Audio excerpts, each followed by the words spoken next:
Hello guys, ayan maglalagay tayo ng eyelashes extension. So instead going to the salon, magdi-DIY na lang ako kasi matagal na 'tong mga Zai. It's been like 2 years na sa akin. Hindi ko lang nagamit ito kasi nga lately napaka-hectic ng schedule ko.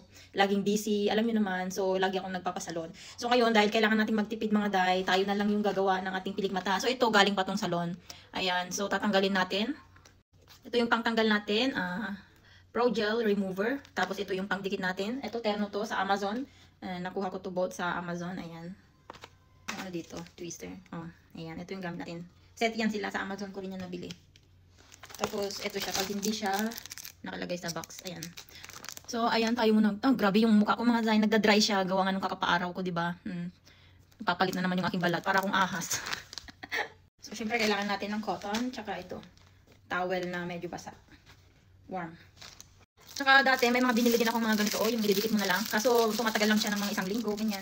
Eh ito, mga maybe 3 weeks, itong gagawin ko ngayon. Dito yung aking salamin guys. Tapos kailangan natin ng cotton buds. Shake muna natin. Then, nilalagay natin siya dito. Ito nyo ba? Yan. Then, i-apply natin sa ating mata para matanggal yung old lashes. Di ba?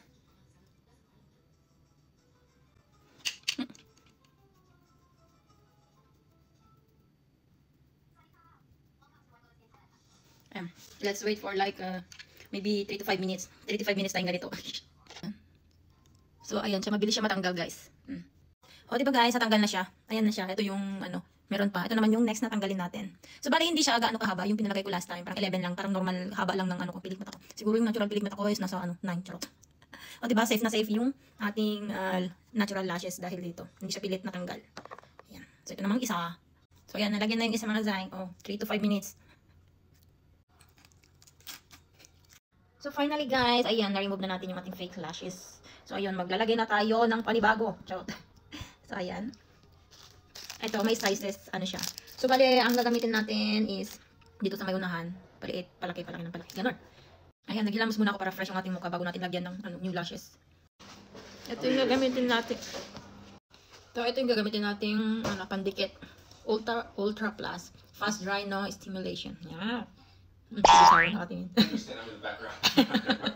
So take 2 tayo mga Zai. Ayan, kung napapansin nyo, bagong liko ako. Ayan, hindi ako natuloy kahapon maglagay na pilik mata.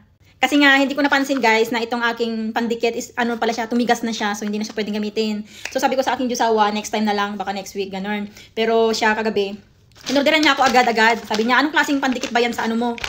Kasi naka-prime member siya sa Amazon guys. So pag nag-order ka today, in the next day darating na siya. So ayan na nga, dumating na, o diba? Sweet talaga na aking Diyosawa. So ayan, to be continue ang ating DIY lashes extension. Ito siya, yung bago, ito yung luma. Ayan. So ayan, ito guys, bali 5 ml lang siya, tapos ito yung ilalagay dito. Paano ba ito gamitin? Diyan lang kasya eh. 5 ml lang to, tapos itong luma ko is nasa syempre mas malaki siya. So anyway, let's do it. So ito yung ating gagamitin. Ayan, bali may size na yan siya. Shake muna.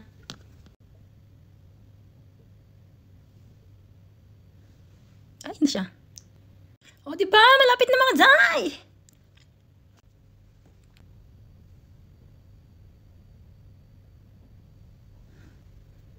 So, bali yung size na nilalagay ko dito guys, sa banda na to is, ano siya, 12 mm.